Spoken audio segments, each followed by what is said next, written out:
NAB نے ملک ریاض اور ان کے بیٹے علی ریاض ملک کی حوالگی کے لیے UAE سے باضابطہ طور پر رابطہ کر لیا۔ اب ملک ریاض کو بین الاقوامی انسداد منی لانڈرنگ کے قوانین اور ویانا کنونشن کے تحت UAE سے ملک بدر کروانے کے بعد وطن واپس لانے کی کوشش کی جا رہی ہے۔ PTI پختونخوا کے صدر جنید اکبر خان نے پنجاب جانے والے تمام راستے بند کرنے اور اسلام آباد مارچ کی دھمکی دے دی ہے۔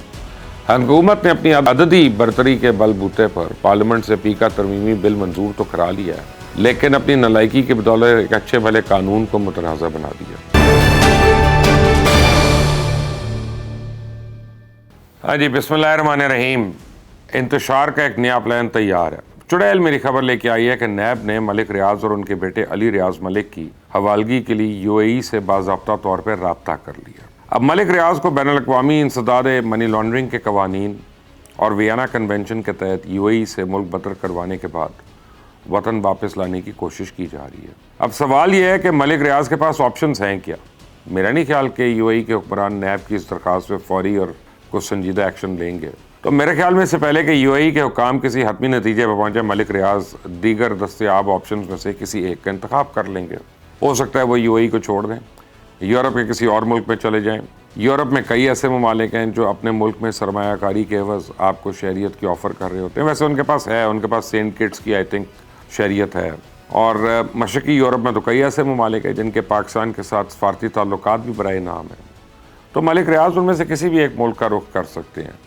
رہی بات کہ آیا وہ اپنی زبان کھولیں گے یا نہیں، تو میرے خیال میں وہ ایسا ہرگز نہیں کریں گے۔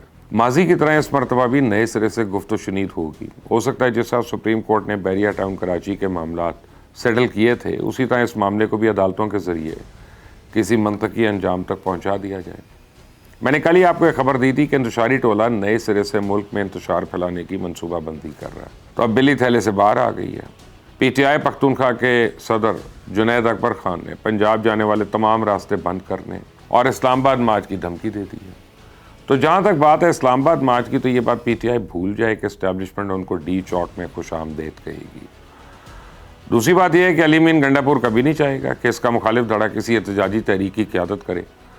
وہ نہ تو انہیں صوبائی مشینری استعمال کرنے کی اجازت دے گا، نہ ہی لانگ مارچ کے انتظام میں ان کی کوئی معاونت کرے گا۔ اس لیے جنید اکبر کچھ عرصے کے لیے تو یہ بات بھول جائیں کہ وہ اسلام آباد پہ چڑھائی کر سکتے ہیں۔ رہی بات پنجاب جانے والے راستے بند کرنے کی، تو بسم اللہ کریں، کل کی بجائے آج ہی یہ کام کر دیں۔ اس میں نقصان وفاقی حکومت کا نہیں بلکہ سراسر صوبے اور صوبائی حکومت کا ہوگا اور عوام کا ہوگا۔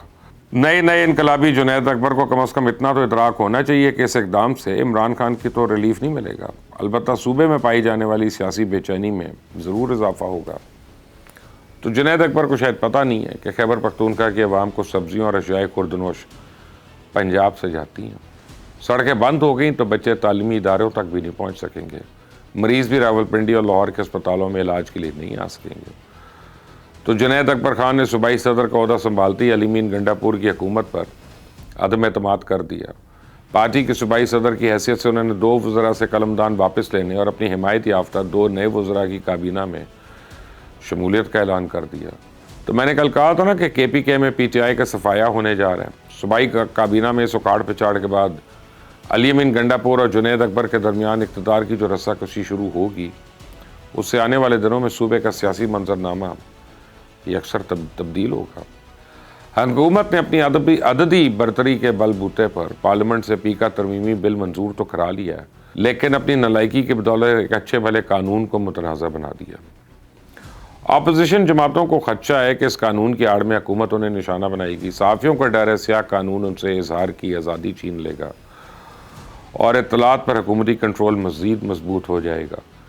تو عمران خان نے جب اپنے دور اقتدار میں یہ قانون متعارف کروایا تھا تو یہی شہباز شریف اور مریم نواز اس وقت اپوزیشن میں تھے اور اس قانون کو کالا قانون کہتے تھے۔ آئے روز صحافیوں کے ساتھ اظہار یکجہتی کرتے تھے، لیکن آج وہی شہباز شریف اور مریم نواز فیک نیوز کی آڑ میں خود اپنے ہاتھوں سے اظہار کی آزادی کا گلا گھونٹ رہے ہیں۔ تو اس حکومت کی نالائکی کا عالم یہ ہے کہ یہ فیک نیوز کی تعریف کا تعین بھی نہیں کر سکتی۔ خود کو جمہوری کہنے والی اس حکومت نے بل کی تیاری سے لے کے منظوری کے عمل تک کسی بھی مرحلے پہ صحافیوں یا صحافی تنظیموں سے مشاورت نہیں کی۔ ان کو چاہیے تھا بل کا ڈرافٹ صحافیوں کے سامنے تنظیموں کے ساتھ شیئر کرتے، ان کے تحفظات کو سنتے، سب کو ساتھ لے کر چلتے، لیکن مسلم لیگ نون کی حکومت نے اس جمہوری عمل کو بائی پاس کر کے جس طرح بل منظور کروایا، اس سے تو خود اس کی اپنی ساکھ مجروح ہوئی ہے۔ اس میں تو کوئی شک نہیں ہے کہ اس وقت فیک نیوز کا سدباب سب سے بڑا چیلنج ہے۔ میں بھی یہ مانتا ہوں کہ قانون فیک نیوز کا راستہ روکنے کے لیے ہی متعارف کرایا گیا، لیکن افسوس تو اس بات کا ہے کہ حکومت نے فیک نیوز کی جو تعریف وضع کی ہے وہ اس قدر مبہم، پیچیدہ اور غیر واضح ہے کہ میرے لیے بھی یہ تعین کرنا مشکل ہے کہ اب کس خبر کو اصلی تصور کیا جائے گا اور کون سی خبر فیک نیوز کے زمرے میں آئے گی۔ مجھے اس بات سے اتفاق ہے اگر ٹی وی چینلز کا لائسنس ضروری ہے، اخبار کی رجسٹریشن ضروری ہے، تو پھر ڈیجیٹل پلیٹ فارمز کی رجسٹریشن بھی ہونی چاہیے۔ اگر فیس بک، یوٹیوب، ٹک ٹاک اور ایکس اپنے پلیٹ فارم سے ممنوعہ مواد روکنے کے لیے الگورتھم سیٹ کر سکتے ہیں، تو پھر نظریہ پاکستان کے خلاف مواد پر بھی تو پابندی ہونی چاہیے۔ میں خود اس بات کے حق میں ہوں کہ جن افراد کی سوشل میڈیا پہ فیک نیوز کے ذریعے کردار کشی کی جاتی ہے، ان کے اندر انصاف کی امید پیدا ہو جانی چاہیے، لیکن اس کے لیے یا حکومت کو انصاف سے کام لینا ہوگا۔ اس سے پیشتر کہ پاکستان کے صحافی برادری سڑکوں پہ نکل آئے، عدالت اس قانون کو دوبارہ غور کے لیے واپس پارلیمنٹ بھجوا دے۔ حکومت کو چاہیے کہ اپنی مشاورت کا دائرہ وسیع کرے اور متعلقہ سٹیک ہولڈرز کو اعتماد ملے۔ میرے کئی جاننے والے پچھلے کئی روز سے مجھ سے پوچھ رہے ہیں کہ مطالعہ پاکستان میں مریم نواز اور کلثوم نواز کے نام اور کارنامے کیوں شامل کیے گئے ہیں؟ تو پی ٹی آئی کے تمام اہم رہنما پنجاب حکومت کے اس عمل پر کھل کر تنقید کر رہے ہیں۔ تو میرا ذاتی خیال ہے کسی بھی سیاسی لیڈر کے مقام و مرتبے کا تعین تو تاریخ پہ چھوڑ دینا چاہیے نا۔ میں سمجھتا ہوں کہ مطالعہ پاکستان میں سیاسی مواد اور تاریخ میں سیاست کسی بھی صورت قابل قبول نہیں۔ تاریخ ہمیشہ حقائق پہ مبنی ہونی چاہیے۔ آج پی ٹی آئی کی جانب سے مریم نواز کے اس اقدام کو تاریخ مسخ کرنے کی کوشش قرار دیا جا رہا ہے، لیکن حقیقت یہ ہے کہ مطالعہ پاکستان میں سب سے بڑی تبدیلی پی ٹی آئی اپنے دور اقتدار میں لے کے آئی تھی۔ ایک نادر شاہی حکم کے تحت 2013 سے 2018 تک، یعنی پورے 5 سال مطالعہ پاکستان سے غائب کر دیے گئے تھے۔ 2013 کے فوراً بعد عمران خان کے 3 سال پہ مشتمل پورے 2 صفحات کا کتاب میں شامل کیے گئے۔ اس وقت اپوزیشن جماعتوں نے نام شامل کرنے پہ کوئی اعتراض نہیں کیا تھا، بس یہ سوال اٹھایا تھا کہ 5 سال غائب کیوں ہوئے۔